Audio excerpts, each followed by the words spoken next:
I'd like to welcome you to our online presentation today, Finding the Wild Side of China with NatHab.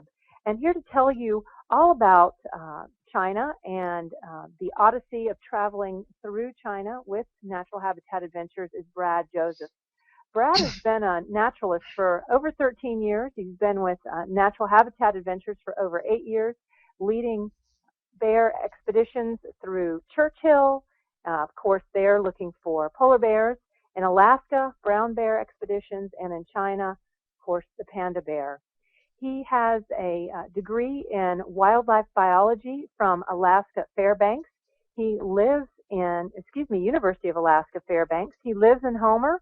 He's a volunteer fire department EMT. He also loves wildlife and exploring on his own, and he's traveled throughout the world with trips to Borneo, Central America, Amazon, China, Africa, Sri Lanka, and India.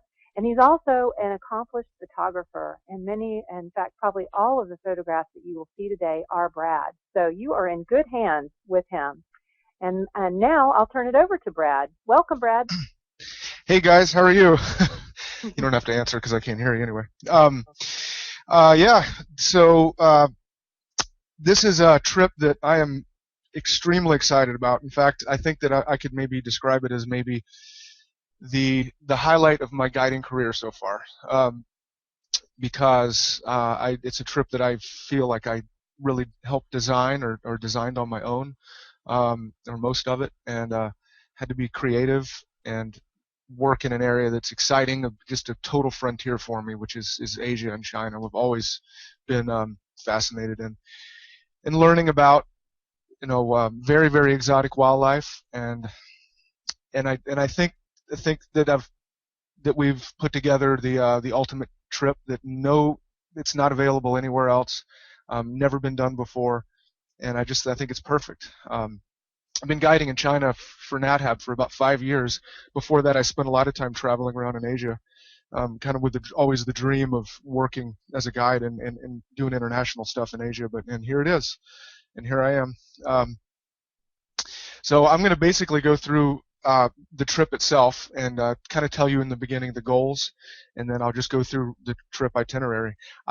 This is always my style for presentations. I have way too many slides, and that's just kind of how it is. And I'm not exactly sure how long it's going to take, just depending on how many tangents I go on. But I will just go through and we'll look at this. So the major focus of this trip, the reason actually I started guiding in China is because the focus is pandas, and I am a bear person. So I started out with brown bears, doing trips back in the 90s, and specialized in brown bears. And then I branched out with the help of Natural Habitat to polar bears, and then over to pandas. And so that's the major focus of this trip, is for people who want to see, learn about, and photograph pandas. I've always loved pandas. I remember when I was 8 years old, my dad took me to Washington, D.C. to the zoo. He took me to a lot of things to teach me stuff, but all I really cared about, and he knew that, was to see the panda in the zoo. And I remember we sat there for about 6 hours, and we saw maybe a little bit of white fur sleeping in a bush.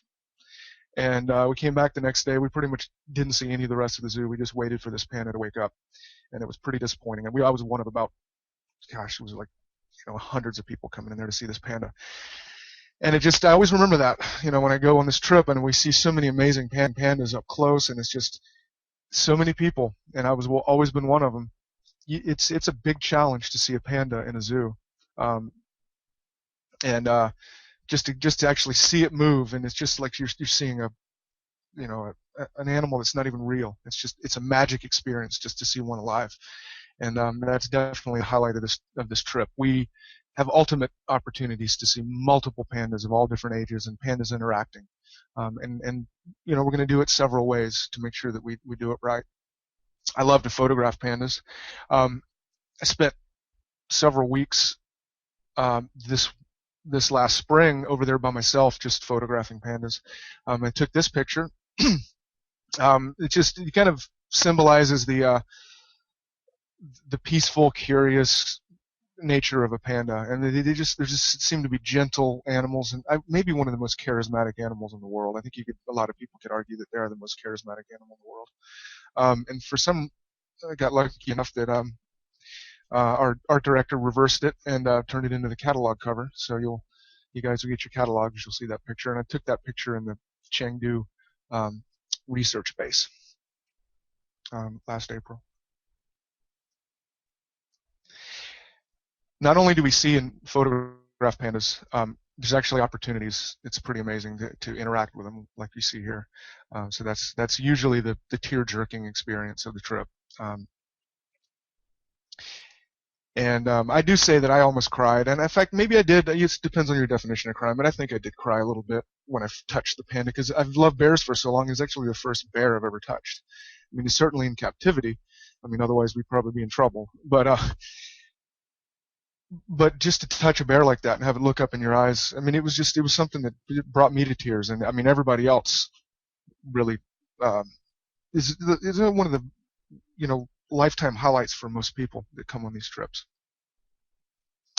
But I wanted to take it one step further, because as great as those experiences are, you look up in the mountains and you just want to know about wild pandas. And when I first started guiding these trips for NatHab about 5 years ago, my interest in pandas grew so much that I had to see wild pandas, or I had to try to, or get into wild panda habitat. Now, it is one of the most difficult animals to see in the wild. It could be the most difficult, and I tried, and I almost, didn't make it out of there, spending about, several weeks tromping through the snow at 9,000 feet in China in the wintertime, and didn't see one. But we saw tracks, and we knew they were there, and to me that was just as special as any wildlife sighting I've ever had. And although some of the areas that I went to aren't really fit to take a group into, I knew that if I looked hard enough and explored hard enough, that I would find a place where I could take people in, and we could get that same feeling safely and fairly easily of being in wild panda habitat, and sort of have that magical feeling of being in a place where you're among one of the rarest animals in the world. And so had to do some research and exploring, and luckily it was kind of a dream of mine, and Ben Bressler and Jackie said, okay, go for it, and they let me look around and trusted me, and I think I pretty much hit the jackpot here, and that's part of the trip we'll go to later. We're also going to see wild animals other than pandas that live in panda habitat, such as the Szechuan takin that is extremely endangered, and these are one of the animals that I've used to look at when I was a little kid in the book, thinking, wow, look at that thing. It's like a giant muscular antelope, mountain goat cow hybrid that I always knew that I would never actually see one of those in the wild, but I was just glad that they're out there somewhere. But turns out there are places where you can see them like this. And in this quest to see these animals and get these experiences in China, you will see some of the greatest scenery in all of Asia. The transition zone between right getting up onto the Tibetan plateau has some of the most awesome, rugged mountain scenery in the world, and not very many Westerners have seen these scenes. There's hidden jewels that I would equate to Yellowstone or Yosemite back there that nobody's even heard of. I could say we're Zhozhago National Park, and I bet you 99.9% of the people that are listening right now will hear this, don't know what the heck that means or where it is, but it's just as amazing as some of the national parks like Yellowstone that are very famous. And these are the places we'll explore. And you're really getting into the raw frontier in China. It's a place that hasn't been opened up to tourists, so you're really seeing a place that has not been ruined by tourists. You get to see real local cultures with deep, intricate, complex, exotic traditions, dress, food, things like that. All the stuff that going to Asia whenever somebody comes on a trip like this and they've never been to Asia before, I tell them that I'm jealous of them, because my first trip to Asia was such a rush. The sounds, the smells, just the exhilaration of being in a place like that, so far away, so different. It's just almost as good as seeing a wild animal for me. And for a lot of people, it's the ultimate. And so, China to me is my favorite country for that sort of thing. It's the most um, unique, special, crazy place I've ever been. And I've been to India. I've been almost all of them, and I love China for that. And the food. Um, People may like or not like Chinese food, but you never know what Chinese food really is until you actually go to China. The cuisine is amazing. It's an art and a tradition. It's 5,000 years of history. Um, Plus, this is kind of strange to say, but the art of Chinese cuisine, I think, this is just my own theory, is I think a lot of it has to do with the fact that they've gone through a number of famines. And famines are when you don't have a lot of stuff to eat and you try to make poor quality stuff taste good. And that's happened. And there's the most amazing techniques, spices, ingredients. Um, I never knew what Chinese food was, but I do now, and I dream about it when I'm not in China at this point. And it's an experience, and a lot of people go to China just to take tours, and you can eat 1,000 meals there and never have the same thing twice. And it's actually, yeah. And I'm still on the summary, the goals of the trip. And the other goal of the trip is to look at things that are on that have been sort of on most people's bucket list for, like things like the Great Wall, to stand on the Great Wall. Um, so I would like to say that the World Wildlife Fund and Natural Habitat are partners, and just recently they are now the Natural Habitat is the exclusive travel partner for World Wildlife Fund, and they chose that because as the official travel partner because of NatHab's commitment to environmental friendly travel, to conservation and education, and I think that this is a great trip to celebrate that. Um, and first, I'll just start out with World Wildlife Fund's mission. You guys can just read that yourself. And this is, I think WWF is the ultimate in environmental conservation, and they've been around since I was a very little kid, or way before I was born. And I believe really, and I love to be a part of it. Conserving the biological diversity and making sure that renewable resource extraction is sustainable, and reducing pollution and waste, and then in saving the earth doing that. So what is WWF doing in China? That's kind of a long story. You see there's a panda here, and there's also a panda in the WWF emblem. But that's not really a coincidence. World Wildlife Fund kind of all started with a giant panda. In the 70s, the panda was probably going to go extinct.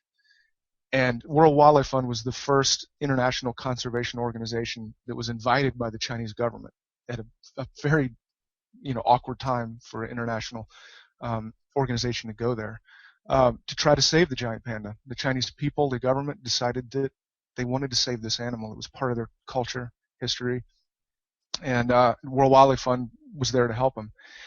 And there's one of my heroes, ultimate heroes, is the wildlife biologist named George Schaller. And he's worked on snow leopards and all sorts of stuff. And he got sent over there and worked under World Wildlife Fund in collaboration with the Chinese scientists, and performed the first field research programs to kind of unravel the mysteries of pandas. Nobody knew anything about them. Like, how much did they eat? What did they eat? What did they do? How do they reproduce, breed? What do they need? How many are there? And World Wildlife Fund, answered all those questions with George Schaller. So the history of, and I think World Wildlife Fund, that's their greatest, to me, their greatest achievement is they saved the giant panda from extinction. And today they've done amazing things. Right now with increasing habitat. There's more than 9,600 square miles of forest reserves and 1,600 wild pandas. And there could be more, and the number's growing. And so they've protected the habitat. They're helping to establish corridors so the pandas that are in these reserves can travel back and forth and maintain genetic diversity. They make sure that the pandas in the habitat are protected with patrols from wood cutting or poaching, unfortunately. They help, reserve management, and then they help support ongoing research. So they're still at it, still at work in China now. Another thing in panda habitat that they're doing is trying to save the forest. If you're going to save pandas, you can't just establish reserves and patrol them. You have to, all the outlying areas and boundary areas, you need to preserve, preserving those corridors so pandas can move back and forth. The biggest threat to that area, those areas, is people consuming wood to heat their homes and to cook their food in. So World Wildlife Fund has gotten projects to make methane tanks. So most of these rural farmers have pigs and different animals, and they use the waste products to that, and they compost it in these methane tanks. And that fuel goes towards heating and cooking for these families, and so it saves a tremendous amount of wood that wildlife needs to survive and the pandas need. It saves the habitat. We're actually going to, on this trip, go visit some of those projects in panda habitat, which I think is pretty amazing. The other thing that links directly to natural habitat is developing responsible ecotourism. Nowadays, to preserve some of these species in the world, you have to put a value on them. And I think tourism puts a great value on things. But you have to do it responsibly. You have to do it under certain methods, or else you can kill the resource. And that's something that World Wildlife Fund specializes in. They've been instrumental in facilitating workshops, projects, developing programs in places like Wanglang and Zhoujiago and some of the areas, other areas that we are going to visit. And I think this is the perfect trip. We're going to go into the areas and we're going to show some of these rural people that there are people that we're going to bring a group that's going to be excited about this habitat, excited about their projects of conserving the areas that they live in, excited about the possibility to see wildlife, and it's going to encourage those guys to preserve it. And a lot of the money of the trip is going to get put towards these guys using the land in a way that doesn't harm it. That's what it's all about, really. Here's just a general map of China. I'm going to go back there. The trip will start in Beijing. Okay, so now I'm going to kind of run through the itinerary. Trying to find my little pointer, but okay, you guys can see Beijing. The trip starts in Beijing, and that's where you'll meet me, and we do some things around Beijing that I'll talk about in a second, and then we fly over to Chengdu, which is kind of in the middle of your screen, and then the rest of the trip is based out of Chengdu, and it's kind of overland. So we've one improvement from past trips itineraries is we're much reducing the air travel in China. Air travel in China is very efficient, but it does take up a lot of time, and people want to be out in the woods looking at birds and flowers, not sitting in airports when the planes are delayed. So that's one thing. So we go from Beijing to China. We start it in Beijing, and that's where you'll meet me. And there I am in the thicket holding up some wild panda scat, because that's what I like doing. You see me right there. I'm as excited as I ever get in my life. I'm in a thicket where a panda was just browsing, just maybe less than 24 hours before. And you heard about me, so I'll go to in Beijing to help me. Of course, you might be thinking now, Brad's not really Chinese. Is he fluent in Mandarin? I do speak a little bit of Mandarin. I can use that, and I'm learning quickly. But no, you need locals to help, and we've picked out the best ones. And this is right here is a picture of a guy. His name's Chris Che, and I've guided with him for several years, and he is awesome. And he or Lele will be there to help me in Beijing, to take the group around to explore and enjoy Beijing before we head over to Chengdu. I really do love Beijing. I think it really hit the map for most people during the 2008 Summer Olympics, and people were like, "Wow, this city is something else." It has 17 million people in it, and it's one of the major birthplaces of human civilization. In fact, the traces of Homo erectus fossils date back 250,000 years, right in the city center there in Beijing. These are from Peking man. And today, you got a population of 17 million, and it's the even still, it's the political and cultural center of China, Asia, and in many ways a powerhouse for the rest of the world. And that influence is going to increase in the near future. Beijing is strong and getting stronger. It's not like a city that you would picture of 17 million people that's just swarming and crowded and stifling. I mean, there's certainly moments of that, and there's some traffic jams and things like that. But it's staggering when people go there and they see it. It's so clean and so orderly and so spread out and green and beautiful, and the architecture. It's an amazing city. It's one of the great cities of the world. And when I was in Beijing, it didn't take me very long to fully fall in love with the culture of China, the people of China. And I brought my wife over there, and she did the same thing. And all it really took was just a walk through some of these old neighborhoods and seeing how people live. This peaceful nature, this roots to the old tradition. It's something I can't really put into words, but just walking through, and some of the friendliest people in the world. Okay, so here's some scenes of Beijing, some of the nightlife. We go to kung fu shows, and the nightlife of Beijing is beautiful, as is most of Asia. And then, of course, there's the food, and then we'll experience the indescribable, which is Chinese cuisine. And everyone will be pleasantly surprised. One thing that I noticed about China versus other places in Asia and other parts of the world that I've been to is, and I will say it because this is something that people might be thinking of. We almost never have anybody get an upset stomach in China. It's very, very rare, especially compared to other places that I've been. The food there it's so healthy. My body actually feels far better when I'm in China eating Chinese food than it is anywhere else. I mean, I just feel like a new person. They've gotten the nutrition and the balance of food and ingredients to a science.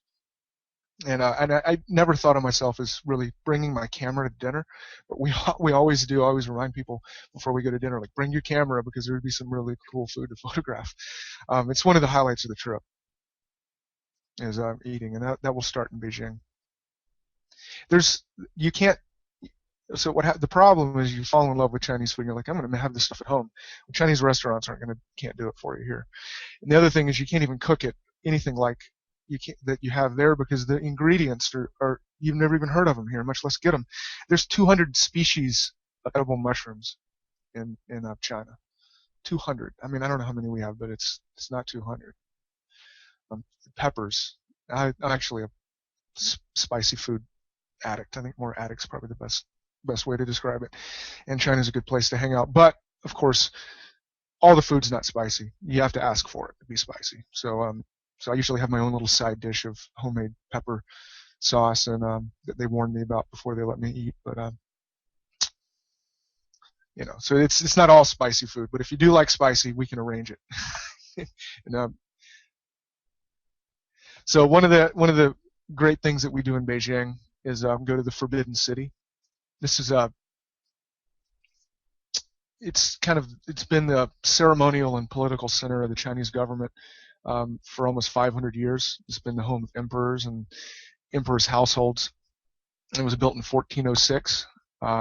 It's a World Heritage Site, and UNESCO listed it as the largest collection of preserved ancient wooden structures in the world. And before anybody goes, or especially after, you have to see the movie The Last Emperor to really get a feel for what it was like for an emperor to be kind of locked away in this giant complex. But we walk through it, and it's a couple of miles long, and it's amazing. It really is. It's one of the greatest historical things on Earth. And then, of course, we hit the other, if you're going to rank them, which is the Great Wall, which is a 5,500-mile long barrier made of everything, like rock and compacted earth. They have natural barriers, wood and brick. It dates back to the 7th century, and it served to protect China from the invading tribes to the north. And when you go there and you're walking up there and you're seeing it, and you're thinking 5,500 miles of this, and you think about when it was made, all you do is immediately say the Mongolians must have been some really, really rough dudes to force something like this to be made. And it's just another thing to just show that the human species is mind-boggling what the humans can do, even back in this day and age. It's an awesome thing to see. And we go to a place where it's not crowded and it's beautiful up in the mountains. Here we are on the Great Wall. Another of my favorite things about Beijing is to experience old Beijing, which is the Hutongs. 500-year-old neighborhoods, and they live in these small. I'll just go back to this slide again. These small houses, and these are incredibly expensive. These people could sell out and buy 20 luxury apartments for the cost of this small, humble house in these old neighborhoods. They don't even have running water. But what it does is it really reinforces how much the Chinese love their culture, and they're not willing to give it up. And there's a lot to be said for that. And you will feel it when you go through and see these people living the old ways. You look into the faces of the Chinese, and you think about what they've been through. It's an experience. And we visit people, artists, things like that. I mean, we do a whole bunch of different things. I can't go into all of them, but just to kind of get a feel for the culture. And one of my favorite things to do in Asia is to photograph markets, and we go to one of the old markets and get a feel for all the ingredients and things, and the way the locals buy the food, and they take the food so seriously, and the ingredients, everything's fresh.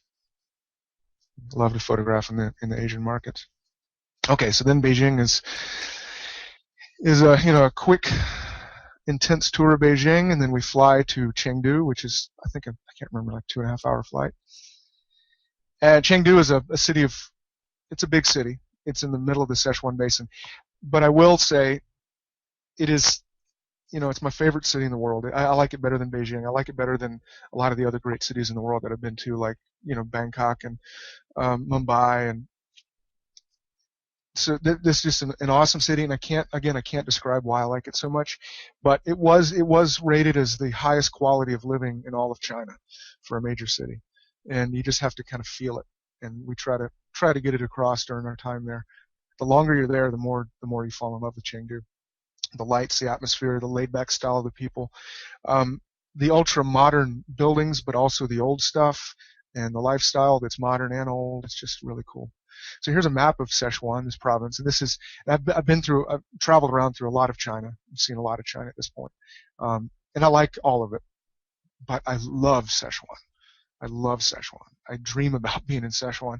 I've spent a lot of time on my own in Sichuan, traveling around with my wife and friend and sister years ago, and then I spent about a month this last spring in between guiding trips to help redesign this trip. I spent all of the time in Sichuan and a lot of it in Chengdu. Chengdu is in the middle of the Sichuan Basin, where all the water that's coming out of the mountains comes through, and it's this historical center for thousands of years. It's one of the it's probably the most the important economic and transportational and communication center in Western China. It sits in the Sichuan Basin it's called the Chengdu Plain. And some of the other names for it are the country of heaven, the land of abundance, because it's so fertile, it's so green, and it's just this perfect climate for growing things. And in Sichuan, we will meet my friend, very, very close friend, Philip. He will be guiding the rest of the trip with me together. He's such a rare guy. He's a full-on bird expert in Sichuan. He knows every bird in Sichuan by song and sight. So if you like birds, you'll love Philip. And even if you don't like birds, you'll like him after hanging out with Philip. But he also is, a photographer and a naturalist, and he's been guiding for 25 years. And he grew up in a tiny, I actually went to his hometown and visited his family there when I was traveling with him. In the Tibetan region. He's half Tibetan, half Han. He lives in Chengdu now, and he's one of my closest friends, really. And the fact that I met him by guiding the China trip for NatHab about 5 years ago. He was the national guide with me, and we were friends ever since. We hit it off, and he scouted this new trip with me, and we had an absolute blast, and we were so excited. Together, this trip just cannot go wrong. It's going to be amazing. The first thing we do is, of course, get our bear fix. We go to the Moon Bear Rescue Center in Chengdu. Um, and this is, of course, it's they're not wild, but this is a center that works to save bears that were rescued from bear farms, and it's run by Animals Asia. And it was founded by a woman named Jill Robinson, and she visited a bear farm, and I don't really want to get into that too much, but moon bears are farmed to produce bear bile, which is used in traditional Chinese medicine to cure numerous things like hangovers and impotency and gallstones and things like that. But it's incredibly cruel, horrible way to keep these bears in these tiny little cages, and a lot of the bears die and they get horrible medical conditions. But it's and the focus of Animals Asia and Jill Robinson to eventually shut these down. And as they do get shut down, in part because some of the demand for bear bile is decreasing, these bears need a place to live, and they go to this stay in what I would call like a bear country club. And it's so much fun to watch them because they've been treated so horribly, but it's like they forgive people, and they're all together. I never can imagine that there's so many bears will be in one compound together. I would think they would fight and get upset with each other, but they just play and lay around, and it's an extremely heartwarming experience. And it's going to kind of prep us for going into wild moon bear habitat later. And this is a Tibetan brown bear that was rescued by monks. It lives at the center too, and it was just a treat to see this bear. A cousin of the grizzly that just looks different. Look at the ears. A couple more things. We go to a park in Chengdu, a bamboo park, where we can see the lotus flowers. We photograph egrets. There's an egret nesting area, and again, just sort of soak up life on the banks of the Brocade River, in one of the greatest, like I said, the greatest cities in the world. And of course, plenty of famous Szechuan cuisine. We go to a face-changing show. It's also an opera, puppet show, a comedy act. It's a really cool thing on one of the nights there. It's definitely a must-see. And then the next morning, we see our first pandas. We go to the Chengdu Breeding Center, Chengdu Research Base of Giant Panda Breeding, to be complete there. And this is actually my favorite place that I've been to photograph pandas, and I get the best pictures of pandas here. They're basically pandas that live in these, a lot of them are together, that live in these giant enclosures of bamboo, just like the wild. And they do their wild panda stuff, and we can see them, and there's lots of them, and they interact, and it's easy. We could see maybe 50 or 60 different pandas, in one morning there. Get super up close, look at them, doing all kinds of things that you always hope you'd see like this. Yeah, pandas are so amazing. Of course, I can do an hour presentation on panda biology, so I need to make sure I don't get on a tangent because there's still lots of cool stuff to talk about. And pandas are amazing bears. They're kind of, well, I'm not going to get into that, but it is a member of the bear family, but they're a very unique one.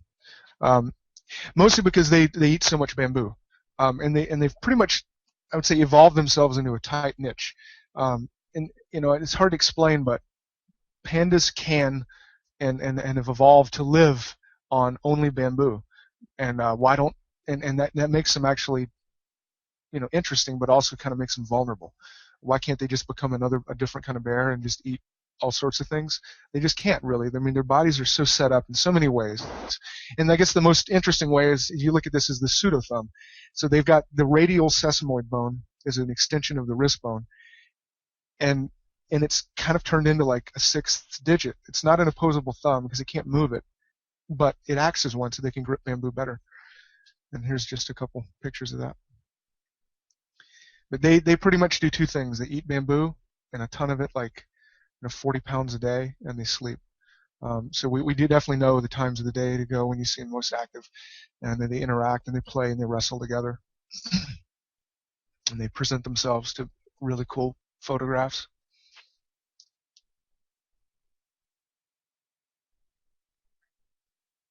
I love this one. It's just Pandas are pretty happy when they eat bamboo, that's for sure.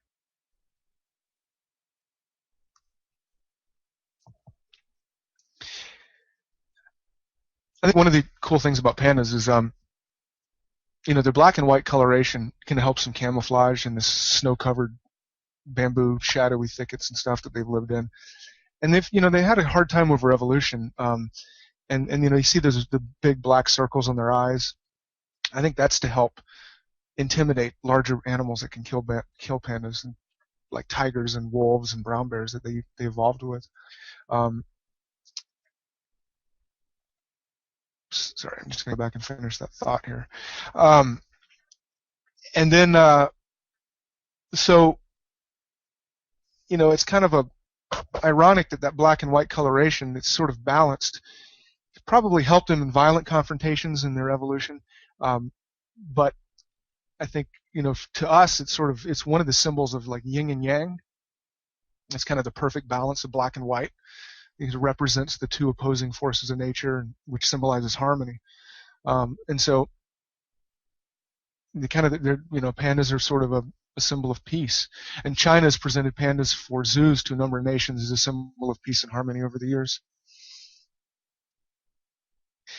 We also can see lots of red pandas, which are not, they're sort of similar to pandas, but they're different. They're in a different genus to themselves, but they also eat bamboo. They're also very endangered. It would be impossible to see one in the wild. They do have an opposable thumb as well, or not an opposable thumb, but a pseudo thumb, a false thumb, like the pandas, to help them eat bamboo. Really, really cool animals, beautiful animals. And I don't know how many are in Chengdu, but there's probably 100 or more that we can see in these beautiful enclosures that look just like being in the wild and seeing them in the wild. And pandas love to climb trees. And you can see this is a mom and 2 cubs. And this is I actually shot video of it, and I'll probably post at some point to my blog. But these guys, the mother and the 2 cubs, sparred and played and wrestled in these trees for hours one day. It was amazing. So our journey to see pandas we leave Chengdu and we head down to the southwest. If you see on the map, let me see if I found my pointer yet. My pointer's just not. Oh, there it is. Can you see my pointer? Okay. Down here to the village of Ya'an in the mountains, and that's where we're going to go to the Panda Baifingsha panda base, which is another great place to photograph and see pandas. A lot of the pandas they became homeless when the earthquake in Sichuan hit, were relocated over to Baifingsha. Oh, I'm sorry. This is a large male panda. This is a big guy. I love this picture. He's just you can tell he's a bear, big, burly. This is another interesting thing about pandas. You see their black ears, and it's just to help appreciate the animal a little bit. You see these black ears. They help. I think one of the theories why they're like that is when a panda is sitting there, that's his classic pose to eat bamboo, is to sort of sit on their back like that.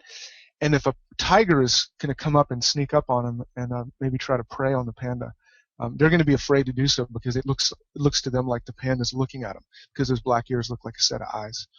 And so I just always think that was fascinating.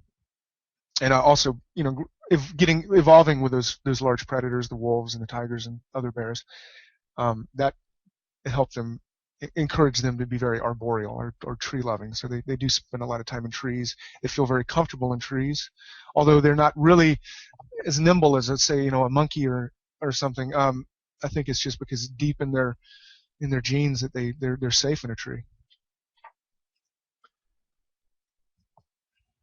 And this is also the place where we can interact with the pandas. Pretty incredible to be able to touch these pandas.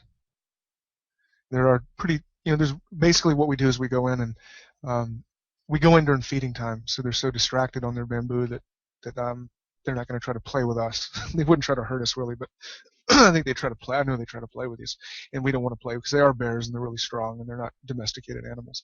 But while they're eating bamboo, it's no problem. Nothing's going to keep them from eating, and they don't care. And they actually really do seem to like people.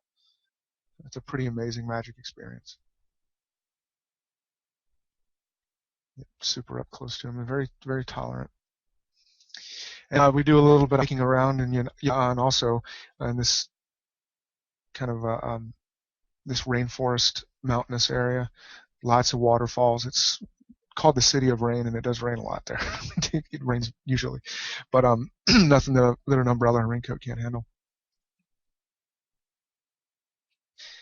Then we return to Chengdu for a night, and we head north to what I would say is what I'm most excited about for this trip, and that is, I scouted this out with Philip last year, and I'm not even going to tell anybody the name of the park. We found a hidden jewel in the Minchin Mountains. It's been protected since 1960s, and it's kind of deep in these valleys. It's surrounded by all these other reserves, and it's an amazing spot. And right next to the reserve is this beautiful village that Westerners never go to. And as I was walking down the street, I could just tell. And people even told me that I was the first Westerner that a lot of these village residents had ever seen before. And we met one guy. He was a kind of a little personal hero of mine back from the 80s during the days when George Schaller was in here. This is an award that this guy was awarded by the Chinese government for rescuing a giant panda. And so I think we'll probably stop by and visit this guy. He was so excited. And I told him that I would bring a group next year, and he just thought that was wonderful. He just loves the animals and worked with the animals for years. And we also met Dr. Lee, who's the director of research for the reserve, and was very, very excited, very welcoming, and said that this is exactly what she wants and the people of the reserve want. They don't want to open this place up to mass tourism, but they will pick selected groups that have the right mentality and the right goals, just like our groups. We want to go in and appreciate the animals respectfully, and that's what they want for this place, and we were the first ones to get there and do it.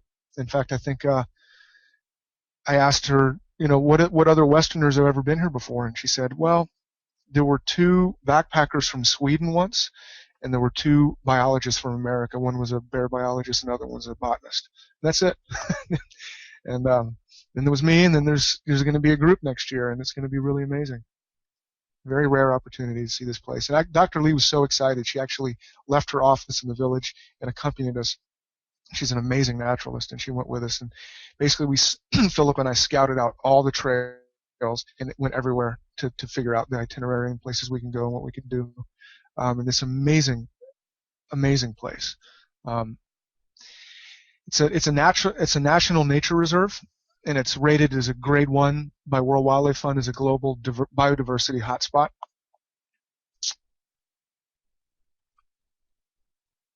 And the scenery is phenomenal. It's on the Minchin Mountains, which separate Sichuan and Gansu province. Waterfalls. I kind of grew up in the Appalachians. I spent a lot of time in the mountains and live in the southern Appalachians for years, and when I was a kid, and this is kind of like going there. Rhododendron forests and azaleas and creeks and big boulders, and look very similar. Of course, you got these Asian old world animals too. It's such an amazing thing. But it was, just beautiful. The other thing is that there was nobody there.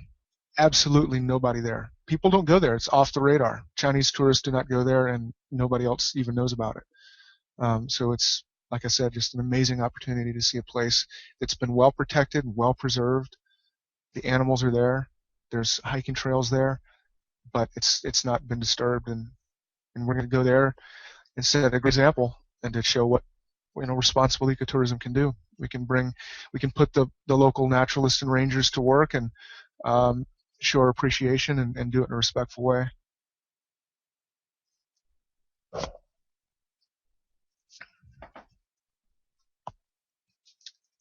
It's Philip and I and Miss Lee, we explored around, and this is just something kind of funny. There's some kind of strange signs around that you know what they mean, but they're a little bit funny. But so I usually kind of laugh at them or explain why that doesn't really make sense, or okay, it makes sense, gets the point across. But then I came across this one, and this is basically watch out for rocks on this trail that might be falling. And I started laughing. I laughed really, really hard.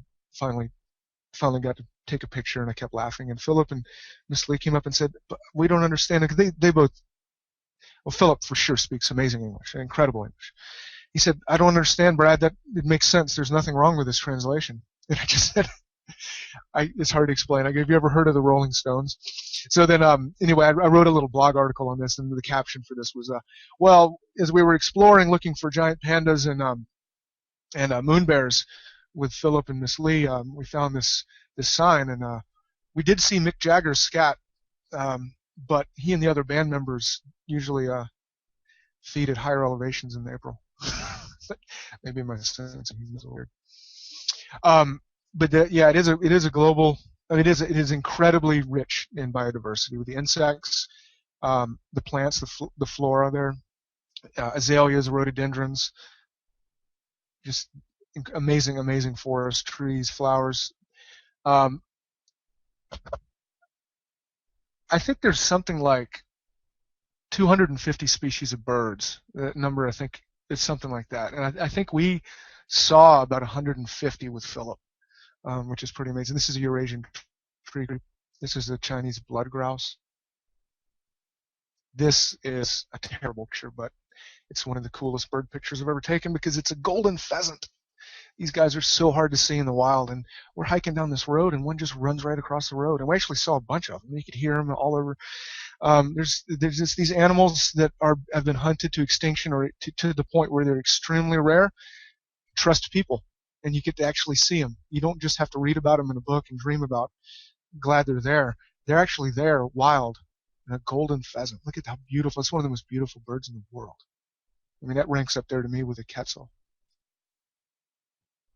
The other main thing that I was nervous about when I went into here is, okay, I know, okay, the animals are there, but are these going to be mountain goat trails and river crossings that are dangerous that I can't take groups into? No, amazingly not. There are some tougher hikes that we will do. We will split the groups up and do some tough hikes with people. But there's also, most of it is actually, most of our great wildlife viewing was from boardwalks and trails and even like these kind of dirt roads that are closed off.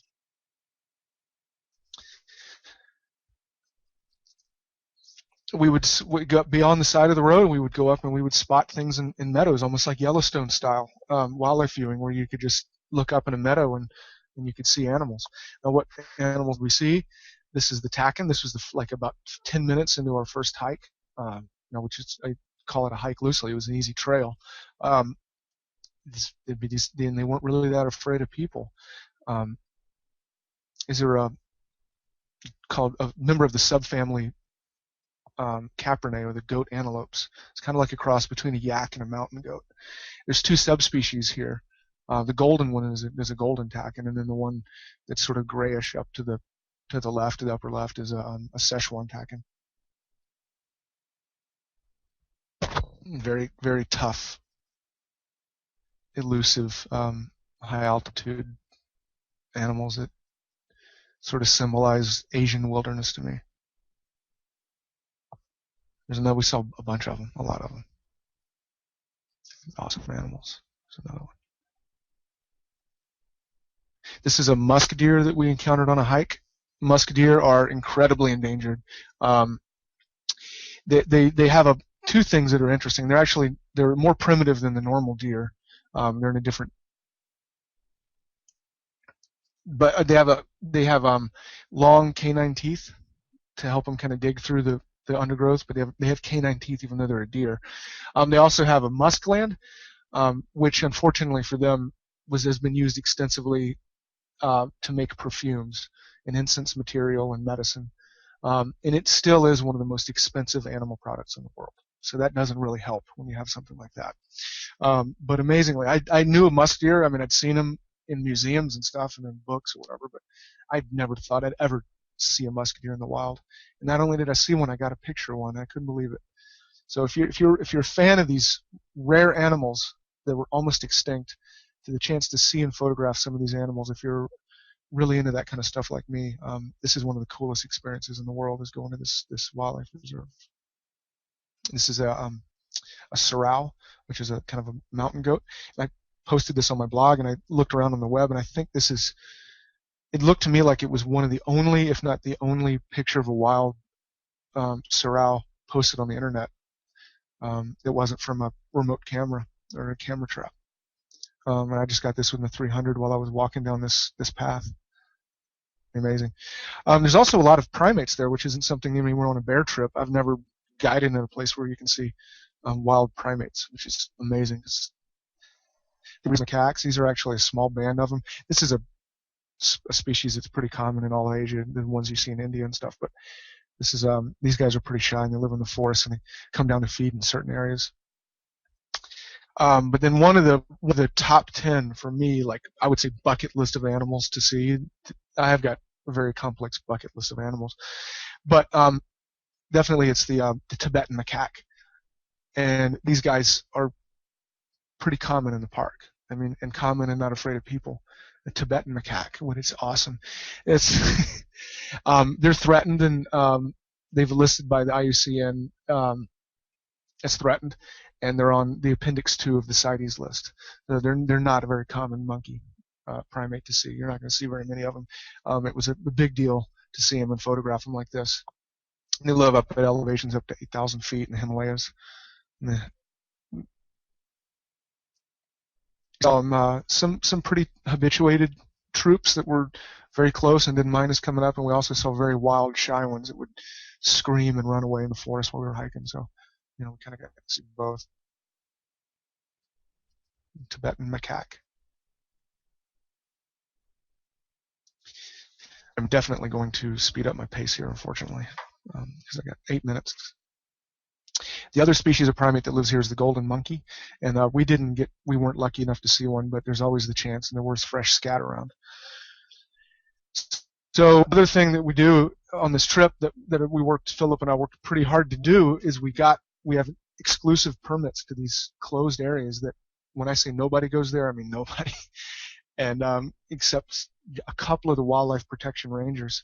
And there's some easy access and very easy access. This is about a 10-minute walk on a flat trail from the end of a dirt road that is closed off that never gets any traffic in the wild giant panda hat. And nobody had been back in this area in several weeks, so we were accompanied by a ranger who went back and was collecting scat of wild pandas for genetic research. So this was about as exciting as it gets for me in a thicket, and I didn't have to hike for 2 days in the snow to get there. It's a place that I can take people and we can experience that feeling. And really beautiful stuff. And the classic bamboo habitat was this bamboo understory, with large deciduous shading trees on top and blooming rhododendron trees and azaleas. And there are pandas there. Now, I can't say that we are not going to do what's been done in some places, which actually is very illegal, which is to go track pandas down and chase them around until we get a sighting. That may be great to see one in the wild, but we'd also disturb one, and we'll never do that. We never want to disturb these animals or have any negative impact. We want our presence there to be positive. So we will go back to the areas and we will act as we do in polar bear country or brown bear country, where we act respectfully, and we might get a chance to see a panda. And that's the electric feeling of the opportunity is you look up in those trees and there might be a panda there. You never know. And it's very dense panda habitat. I mean, there's lots of pandas there. Now, but you see kind of what the country looks like. They're shy and kind of they're pretty reclusive. They're not that afraid of people, but they do just generally shy away from things. And they're hard to see. They're very difficult to see. But we're going to be into wild panda habitat. We're actually going to look at the scat, the trails, the beds. We're going to be there. It's the real thing. There's also moon bears there that live alongside it, and actually there's a pretty good chance of seeing moon bears. We almost saw one, a wild moon bear, Asiatic black bear. I mean, that's okay. So here was the other thing. Okay, so now I've got a place where you can see all these animals and easy hiking. You don't have to drive for 35 hours across a goat trail in a 4-wheel drive to get there. Everything seems perfect. What about the accommodations? Now, this place I'd heard about like maybe 4 or 5 years ago. Accommodations were there, but they were very rough. Probably not a place I could take people. But after the earthquake, there was a lot of stimulus money to some of these places, and the government just happened to build this hotel in the middle of the park that is immaculate. beautiful 5-star in the middle of this howling jungle. I mean, it's sort of deciduous forest, but I mean, there's just the birds and you can hear the monkeys. And it's a small little enclave of bungalows that are very, very comfortable. One of the coolest places. I mean, this is the coolest place I've ever stayed as far as a luxury accommodation. And yeah, and the other thing is we were the only guests there. Nobody stays there because it's just not on the radar of people. But it's not like it's in danger of closing because the Chinese government owns it, and they're fine to have it. And they don't really care that much one way or the other where people come. But it was just a magical experience to find this place and say, so we can go hiking and see those animals and go into wild panda habitat, but at night we can have, for the people, we can have a clean stay, very clean, very nice, very comfortable. So anyway, it's pretty much the ultimate spot. And then, okay, so we're going to spend 2 days plus 2 nights, kind of a 2 nights there, and then we're going to head out. But on our way out of the reserve, we're going to stop in at the village, and it's something that I really want to do to help this area and the conservation of the area and do our part. And that's the reason I think World Wildlife Fund chooses us as the travel partner, because we the guides and the travelers care about this stuff. We want to do something good when we're there, and we're gonna stop by. And what's the most important thing for this land? It's the future. It's the young generation. It's getting that early exposure to good ideas. So we're gonna go visit a school, and we've done this before. We're gonna visit a school, and we're gonna just interact with the kids. And the kids, I've done this in China before numerous times. They love it. Show them pictures of stuff and talk to them. But we're going to donate a bunch of books. Now we've done this on past trips, and it's usually books on how to, because maybe the school doesn't get proper reading material and stuff. And we'll donate all kinds of books, but we're definitely going to bring in a lot of animal and bird and plant books. And we're going to explain to these kids why we're here with this group of people with these big cameras and stuff, and why we come all the way from the United States is because you guys' backyard is one of the global biodiversity hotspots in the world, and you have some of the rarest animals in the world. And that's in the future, your greatest resource is those mountains that come right out of the back of the school, and those animals and the birds that live there. So if we can, teach these kids, that'd be a heck of a great career path to get into. Start teaching them young, build that appreciation young, and say, hey, there's great jobs out there for you as guides, as researchers, as staff employees, because people are going to come here in the future if you guys can preserve those animals. So that's one thing that we're going to do. And we're also going to go visit the farm and visit one of the methane projects to kind of help the sustainable use of the resources in the area and for the locals. And this woman right here, she's never seen a Westerner before in her life. And we're going to get toured around by this guy named Zoe, and I got to tell the story. Is when Philip and I, years ago, maybe I think it was 4 or 5 years ago, I wanted to go into wild panda areas, and we picked a hard journey and expedition. We hired this guy who used to be a subsistence hunter, but then when they closed down all of the areas to hunting and logging and stuff, he couldn't hunt there anymore, and he was fine with that. So he became a farmer. But we hired him as a tracker because he knows animals, and so we spent like 2 weeks with him, and he's an amazing bushman. But when we were coming through this village, I said, Philip, can we find Zoe again? And we did. We looked him up and found him, and then we arranged for him to give us a tour of the farm, and he's just the most charming, wonderful guy you'll ever meet in your life. And he's so excited. And I just really hope that I just can't wait to bring a group and have Zoe show us the family and the farm and how they're making a living there in the mountains. From there we head overland. We're not going to fly. We're going to head overland. It's probably a 4-hour drive. We're going to go over a place called Rhododendron Pass, which sounds pretty cool. It is. And we're going to head up to the Tibetan Plateau, which is elevations upwards of 10,000 feet. We're going to see some of the most amazing scenery in Asia. And then we're going to get into the areas of the Tibetan culture, which is a whole different ballgame of just cool aspects of clothing and crafts and language and food and culture, everything. I don't have time to go into it all right now, but the Tibetan people and the mountains, beautiful stuff.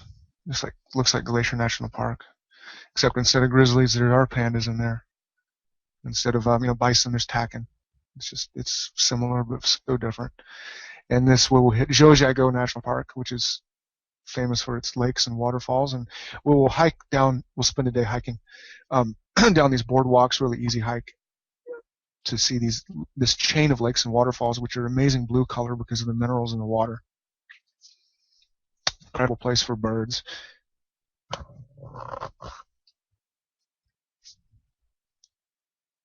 There's a red birch coming out. And they did a wonderful job developing this place responsibly, and it's an experience. And one of my favorite things is to do some photography with the folks and work on techniques and get an eye out for images in the landscape that you look for, azaleas. And Philip and I both love to do the birding there too. This is a white-capped redstart. This is just one of the 150 or 200 species of birds that we'll see there, or that live there. And I like to do little workshops where we practice the slow exposure photography. I'll bring a tripod along and people can share it and learn how to make our cameras take pictures like that. One cool thing is there's so much calcium carbonate in the water that when it goes over the lips of the falls, instead of eroding down and becoming deeper and deeper, it actually deposits. So the waterfall, the more it flows, it gets wider and wider and wider and spreads out, and you get these crazy waterfall formations. This crystal clear water. And we also go to visit Tibetan villages and learn about Tibetan culture, and Philip is the best for that because he is a Tibetan and grew up in a village like that. We go to the monasteries and learn about the religion, and totally different world from the Chengdu low areas. We go visit a family, eat dinner, eat lunch, try yak butter tea and whole different kind of cuisine up there. And then another thing that we're going to do that we've never done before is we're going to go down to a golden monkey reserve. And again, the golden monkeys, we are not going to, be guaranteed to see them because it's sort of a roving troop of monkeys, but it's one of the rarest primates in the world, one of the most beautiful ones too. And it lives up at high elevations. I mean, just check him out with a blue face. So we're going to try our hand at going to one of the best places to see him in the wild as well, to complete this as an awesome journey of natural history in China. And then the last night, as we go over all our stories and stuff, we'll eat dinner at my favorite place to eat, which is the bridge in Chengdu over the Brocade River, which is right next door to our hotel, which is the Shangri-La. And would definitely be a amazing meal there with a group that's bonded and seen things that no other group has seen before on an awesome trip that I'm excited about. Just really quickly for 2 seconds before I go with questions. I'm already over an hour. Yep. We are not going to go to Xi'an on this trip like we did before. We had to give up something, and we needed to give up that for some of the natural history things and pandas we're doing. But we also have a very, very easy a couple-day extension to go see the Terracotta Warriors in Xi'an. It's just an easy 1 hour flight that will be available after the trip. So I just wanted to remind people of that too. If that's on their bucket list, it's very easy to add that on. And a couple pictures of the Terracotta Warriors, and that was the end of the slide. And now I'm done, and it took me 1 hour and 4 minutes. That's not too bad. Not bad at all, Brad. Boy, oh boy. Megan and Sandy's fingers have been flying. They've been answering a lot of really great questions. But I'm going to pull out a few of those and read them to you. The big question that everyone is interested to know about is, on average, how many pandas would be seen on a week trip? More than you, tons. we go to all the breeding centers, and you're going to be seeing 30, 40, 50 the times we go. Now in the wild, I can't say, and I can't get our hopes up too much. We're going to do what we need to do to see one, which is go into the habitat, but we'll get overstimulated with super up close wild pandas at the breeding centers. And I could say 100 or even more just to be conservative. And how much time do people get to spend with them? In Bifingsha, we will have a full afternoon and a full morning there. In Chengdu, we have a full morning. And so yeah, and then there's just lots of other stuff to see.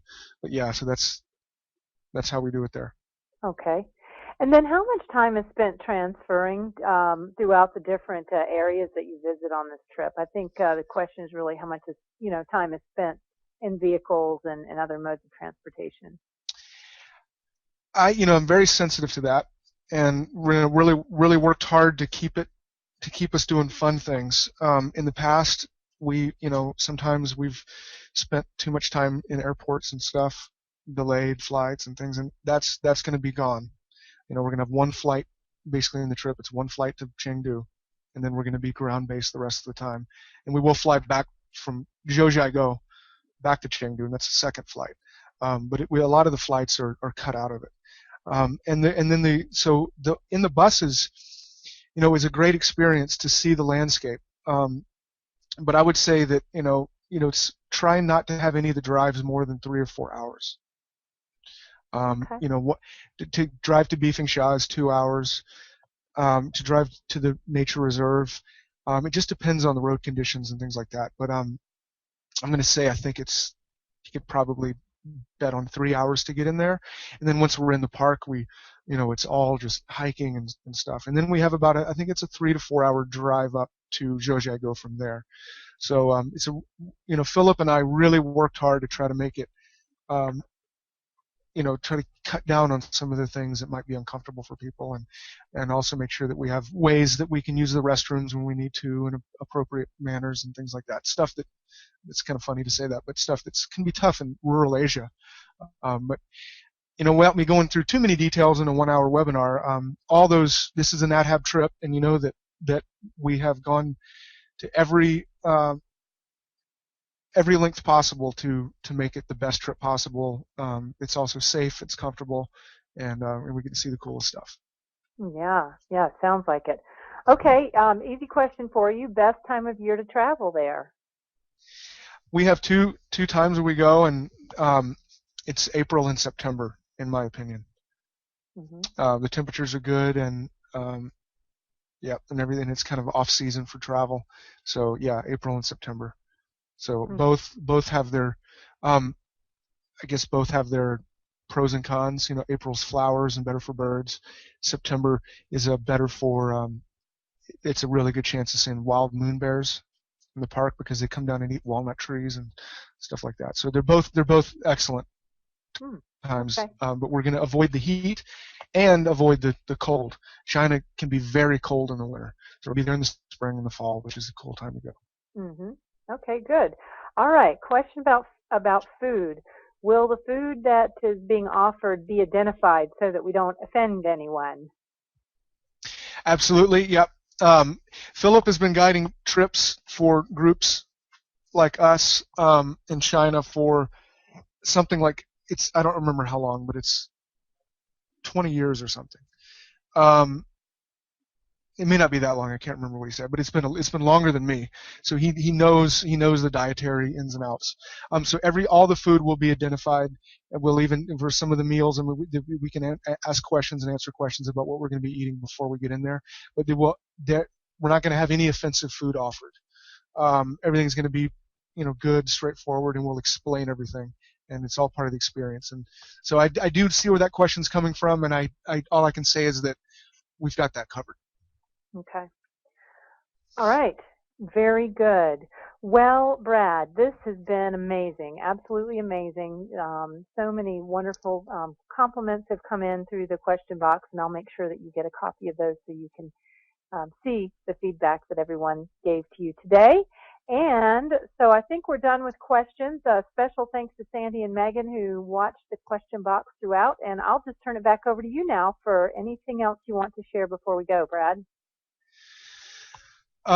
Yeah, well, thanks for listening, guys. And like I don't want to repeat myself too much, but I'm just very excited about this trip because there's not been one like it in China before. It's sort of been kind of, definitely like all trips, handmade by Natural Habitat. And Brad, hold on, just Sandy. a second. Yep. Yeah. There's another question someone had about the toilet availability during the drives. Yes. We have that all planned out. We know exactly how long it is to and from places. There's Western toilets identified in certain areas. And we also are going to carry around a Western toilet with us, which sounds kind of funny, but that is something that trips like this do in rural areas. And so I think that for this trip, we didn't, in the past, some trips have been limited towards we can't go there because of the Western toilet issue. But then we're missing out on some of the most amazing stuff. So what we're going to do is we're going to bring along basically like a pop-up tent and a Western toilet with us. And this is something that's been done before, and it's just something that I needed to make sure that I asked for this trip. So everybody's comfortable, but we don't miss anything. But to be honest, there's only twice on two. There's only one drive we're really going to have to use that. Maybe like after an hour and a half, because it's going to be maybe 4 hours to the next Western toilet. We'll have to do a stop where most people will probably use it. But other than that, we're going to carry it along for convenience or just in cases. But all the hotels, definitely all the hotels have 5-star bathrooms on American standards. These are going to be the nicest, cleanest, most amazing bathrooms that anybody's ever seen in their life, much less just being Western. But most of the places we go, like the panda bases and the restaurants we go to, they're all set up for Western toilets. And some of the drives we'll take care of. Great. Thanks, Brad. Okay, I think if there's nothing else, then I'll turn it back over to you, Brad. Okay. Yeah, there's too much to say on a trip like this. There's too many aspects to even talk about for this thing. But I think that for me, going to China, to be totally honest, it was a place that I'd always wanted to go to my whole life, but I was kind of afraid to go there. So I'd look at it on the map, and when I would travel to India and Africa and all these places, and I'd look at the trip in the NatHab catalog and say, wow, that's amazing. They go to China. Holy moly. And I remember I sat down to Susan Ewing years ago, who guided the trip at the time, and as soon as we started talking, I said, tell me about China. It has such a mystique and allure to it. It's a place that I knew I could not go by myself, and I can go almost anywhere alone, that I just was kind of afraid to go or didn't think I could do for lots of reasons. A lot of the stuff you see on the news in China, and Americans have a different opinion of China from they see in the media and some of the stuff than in reality. And it's an incredibly huge surprise when you get there. You realize, like I did, that not only is this a great place, but this is my favorite culture of all the cultures I've traveled in foreign cultures, is the Chinese people. They're wonderful people. They're kind. There's so much to learn from them, and you'll never forget it. And I think it's very important to kind of build that connection for a lot of Americans, for anybody really, because China's going to be such an influential part of the world, in the future. Already is, and they're steaming ahead. And I think that getting an education on China is very important. And that's aside from the amazing things we see and the animals and the pandas and everything else. It's just learning about China is an amazing experience, and it's a great education. So yeah, I'm excited. I'm very excited about it. Can't wait. Well, okay. I think you're going to have some people that have been listening today traveling with you. A lot of people are checking their calendars and trying to figure out how to go with you. So I don't think you'll be traveling alone this year to China. With that, we will say good day and conclude our webinar. Goodbye, everybody. Bye, guys.